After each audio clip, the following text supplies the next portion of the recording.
When you look at the structure here, and I just want to give our viewers a sense of how the intelligence agency sits alongside the cybersecurity centre, can you explain it in simple terms, what we're talking about? The two people that we saw on that screen before, Abby Bradshaw and Brandon Wales, they're the cybersecurity people, but they work in conjunction with the intelligence agencies.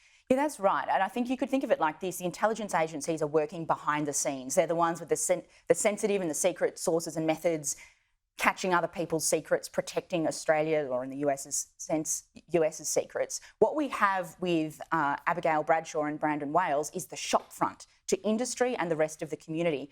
And that tells us something really interesting about the cyber challenge. This isn't something that just happens government on government or within the cloistered halls of power in Canberra. The cyber challenge is something that is playing out across the private sector, critical infrastructure, in our phones and in our pockets as everyday citizens. So we need that front-facing informational role because we won't be cyber secure if it just stays in government. It has to be a whole of society effort. There's certain tips that I know business that the Abby Bradshaw wants to send to business, and one of the things is to embed security at the outset. So for software developers, chip manufacturers, to bake in the cybersecurity at the point of manufacture.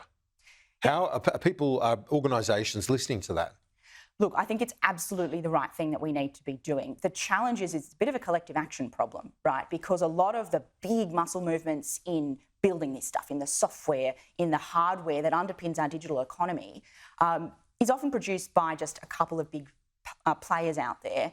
And every single consumer, even big multinational organisations that are consuming that kit, they can't have a huge amount of influence on making sure that it's secure, and certainly they can't be making it as secure as it could be if they're doing that down the track after the fact. So it's really encouraging to see a push to say, when you are building this stuff, you must make it secure from the beginning, and hopefully we'll see a bit of regulatory heft come behind that to solve that collective action problem.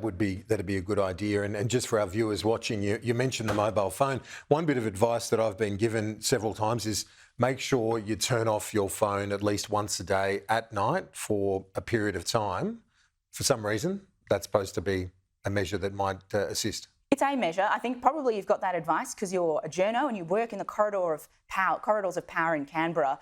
That type of measure can be really effective against some really advanced kind of nation-state spyware. For the everyday punter, whose threat model might be a bit different, there are some basic things to do, like having multi-factor authentication on all of your accounts, updating software whenever you get a prompt from Apple or whoever your provider is. Yeah, sure, turning it off and on again can protect against some really advanced, interesting stuff, but might not be necessary for everyone. Katherine Mansted from CyberCX, thanks so much. Appreciate it. Pleasure.